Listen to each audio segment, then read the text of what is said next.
Breaking tonight, Republican lawmakers now confirming a report that says after Hurricane Milton, a FEMA supervisor told disaster relief workers in Florida to avoid homes with Trump signs in their yards. Imagine if you'd been impacted by a major storm, hoping the government, the one that you send your taxpayer funds to, will aid in your recovery, only to discover that if you support Donald Trump, they're going to ignore you altogether. And that's apparently what happened in the great state of Florida, where a FEMA supervisor allegedly told workers in a message to avoid homes advertising Trump as they canvassed Lake Placid, Florida, to identify residents who could qualify for federal aid. And tonight, credit where credit is due, that FEMA official has been removed from her role by the agency. This administration, when crisis happens, we're dealing with Helene, but when crisis happens, they don't address them head on. Everybody has said, official-wise, that they've gotten what they've asked for, right? And the only person making an accusation that people are not getting what they've asked for is Trump, falsely claiming that the administration is withholding resources because of political affiliation. That is just not true. As somebody who has been through now 3 hurricanes in my district, I will tell you, getting a call saying you can have everything you need and some of the initial help coming from FEMA is one thing. It is the day-by-day follow-up, making sure that stuff is implemented on the ground, is something completely different. And I've been through this on the ground in my own district. Hey, yo, is anyone surprised that something like this was going on? Especially coming off of a presidential election in which we've seen a political climate like probably we've never seen, at least in my lifetime, I've never seen something like this. Recently, FEMA, or the Federal Emergency Management Agency, found themselves in the epicenter of something that could have great ramifications. All right, now let me back up a little bit and say a few months back, Hurricane Helene hit the southeastern region of the country, greatly affecting parts of North Carolina, Georgia, and Florida. And it was quickly followed up by Hurricane Milton, like within a few days or a week later. We're, 5 days after this has happened? Right at this moment, the question is, are these areas getting what they need from the federal government? The answer I will give you is unconclusive. They have it initially. I covered a story on it when it happened, and like in these places, it was a catastrophe.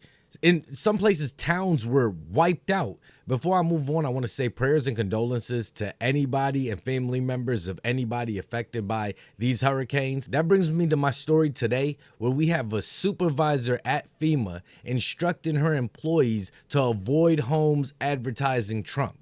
All right, we can see it right here. Implement best practices. Not one goes anywhere alone. Number 2, avoid homes advertising Trump. We also found out that FEMA didn't answer half the calls it received for disaster aid. Half the calls to FEMA after the hurricane went to voicemail. No response. I had an interaction with local FEMA officials as well, and they wanted to help people. And what was the interesting thing is it was stated that, hey, we can't have our fingerprints on this, which I think it leads back to the actual question, which is, what sort of culture and what sort of fear is there in place at some of the lower levels of FEMA personnel where they're afraid they're going to lose their job if they don't speak up against actions that are blatantly not aligned with what the organization is supposed to be doing? The biggest losers in this scandal, aside from FEMA and the people FEMA hasn't helped, the media, who told their viewers that any kind of criticism was disinformation. Now they've been exposed again. This post was crazy. I mean, I get it. We're in the middle of an election season. Everybody is heavily invested. But to tell people avoid homes advertising Trump, shout out to the Daily Wire for breaking this story and showing once again the tolerant, loving, joyful, bring everybody into the country because we're so accepting of everyone, once again showing their true colors. She was allowed to call Trump supporters garbage long before President Biden called us garbage. She gets away with these for 2 reasons. 1, she's a black woman. And 2, she's talking about Trump supporters. You know what I mean? Black people, apparently, to a lot of people, can't be racist. They can't be this and that because they've been this and that. Or I don't know. I don't play into it. As far as Trump supporters, even if there's a natural disaster that takes place, those bastards still don't deserve any help. Let them figure it out for themselves. Let them die for all that they care. Even though typically Republicans pay into the federal government through taxes more than liberals do. I was notified after I demoted. The next morning they told me verbally I was fired, but they never provided me anything in writing stating that I was fired. They all alleged that these actions were made on my own recognizances and that it was for my own political advances. However, if you look at the record, there is what we call a community trend. And unfortunately, it just so happened that the political hostility that was encountered by my team, and I was on 2 different teams during this deployment, they just so happened to have the Trump campaign signage. FEMA always preaches avoidance first and then de-escalation. So this is not isolated. This is a colossal event of avoidance, not just in the state of Florida, but you will find avoidance in the Carolinas. It's because of agencies like this and doing stuff like this that I'm so happy President Trump won and he created the Department of Government Efficiency, D.O.G.E, to be run by Elon Musk and Vivek Ramaswamy to go in here and really see what's going on. All right, because I think that this is something that's cultural. All right, within the government, all these government organizations, and you heard it yourself. She said it's going on in Florida as well as the Carolinas where they're experiencing quote unquote political hostility. You think that after a disaster just hit, people don't have things in some of these places. All right, some of these infrastructures have been totally destroyed. Some people, their whole first floor of their house is flooded. The cars done washed away. I've seen people getting denials for the FEMA assistance. But it's okay for them to skip over houses just because they have a Trump sign out front and you don't necessarily agree with them? And these are the people in our government. This is why I'm all for, if they say 75, 85% of government workers could be fired, I don't care because they're doing things like this. You're telling me a natural disaster could hit my house. I'm a black man. I have about a 50-50, roughly about that, Democrat-Republican town that I live in. I have Trump signs out front of my house. So you're telling me that this black woman is going to look over my house just because I have a Trump sign? Like, do you see how stupid that sounds? But as wrong as it is, and even if people passed away and others, you know, have medical complications and things like that, I wonder, will she have to answer to that?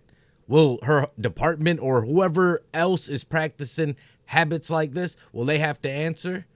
Or not, because, you know, government, who does the federal government answer to at the end of the day? Let's continue. No, the highlight here is the Trump campaign signage. But if someone is in another, like an urban community, and it's a different culture and someone feels uncomfortable, we can't go to that home. If you have loose dogs and someone on the team is comfortable with dogs and another person is not, we can't go to that home because of safety precautions. So you feared the Trump houses. The people on FEMA were fearing the Trump houses like they were fearing people with vicious dogs in their backyard. Exactly. Yo, these are the people in our government. These are the DEI hires that need to be eradicated. That's why DC is panicking, because Trump's in office and he's putting people in positions where they're going to start going after some of these swamp rats like they've gone after Trump since he came down the escalator in 2016. That's why you've seen them projecting for the last few years, oh, Trump's going to get retribution on his political opponents. No, that's what they've been doing to him. So when he goes in here and clears out places that are doing stuff like this to the American citizens, don't say, oh, why is Trump doing that? Oh, he's only going after people of color or Democrats or women, or don't say none of that. All right, this is a supervisor right here that instructed her employees to skip over certain houses just because of the Trump signage. This is a cultural thing that I believe runs across agencies.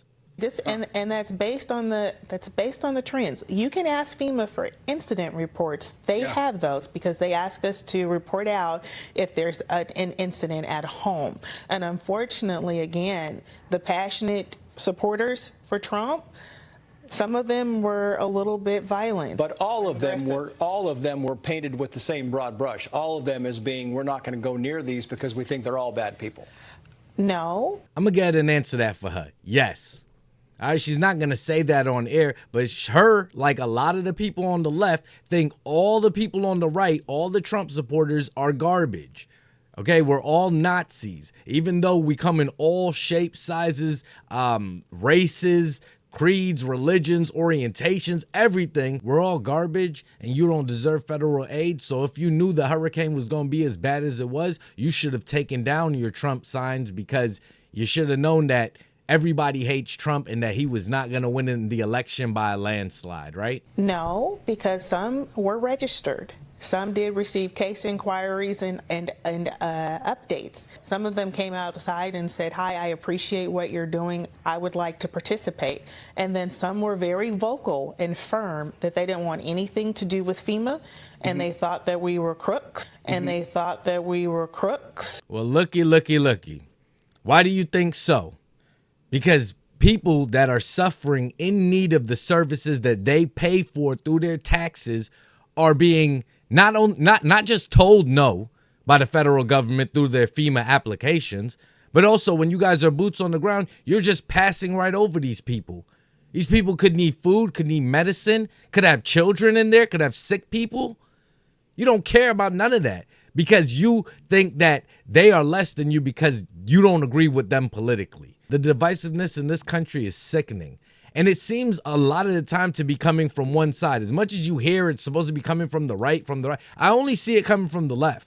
The latest update on this story is that FEMA sued over damning revelations. Agency deliberately ignored homes of Trump supporters. Swift legal action. I really hope that everyone responsible for disgusting actions like this is held responsible. All right, because this is not the American way. This is not how Americans respond to adversity. All right, when there's American suffering, we come together. When 9/11 happened, we all came together. 23 years later, something as catastrophic as this happens, and people can't put their differences aside to at least say, hey, we all get sick. We all bleed red. In 100 years, people will see our skeletons and not be able to tell who was who. Who was black, who was white, who was fat, who was skinny, who was gay, who was trans. They're not going to be able to tell none of that. It's times like these that we have to prove that we see the humanity in people. All right, that we see each other as brothers and sisters and not just as enemies all the time. Like, damn, there's a time and a place. All right, if we're going to be fighting it out, let's fight it out. But if one person is falling off the side of a cliff, let's help our people out. Instead of stepping on their hands like Scar did Mufasa. But in closing, I just want to say, I hope that these people are held to the highest extent of the law. All right, if you're doing things like this during a time like that, nah, totally unacceptable. And I'm glad that there's going to be departments made to go in here and really revise what's been going on and what the culture is in a lot of these government institutions. All right, is it really to benefit the American citizen, or is it just to take taxpayer money, so that a lot of these politicians could live lavish lifestyles, traveling across the country every damn day on the backs of us? We're working 8 months a year, 9 months a year, just to take a little bit of vacation. So what? Our taxes could be sent to the federal government, right? So don't you want to know how they're spending it? God forbid an event take place wherever you are. Whatever natural catastrophe could take place, a tornado, an earthquake, a blizzard, a hurricane, or whatever, you would hope that the federal government would come and send aid at the very least because you paid into it, but that's what a federal government is supposed to do. Well, apparently the FEMA, they could pick and choose who gets the aid. And Marnie Williams here is not the only one. All right, there are many more. She's the one that the light is being shone on now, but there's plenty of other faceless ones within these organizations. This topic of the federal government giving a middle finger to taxpayers during something this serious, this gets my blood boiling. So I'm not even going to spend too much longer on this. I'm interested to know whatever you're thinking in the comments section. Till the next video, y'all be safe and stay wavy. Repetition is the father of learning.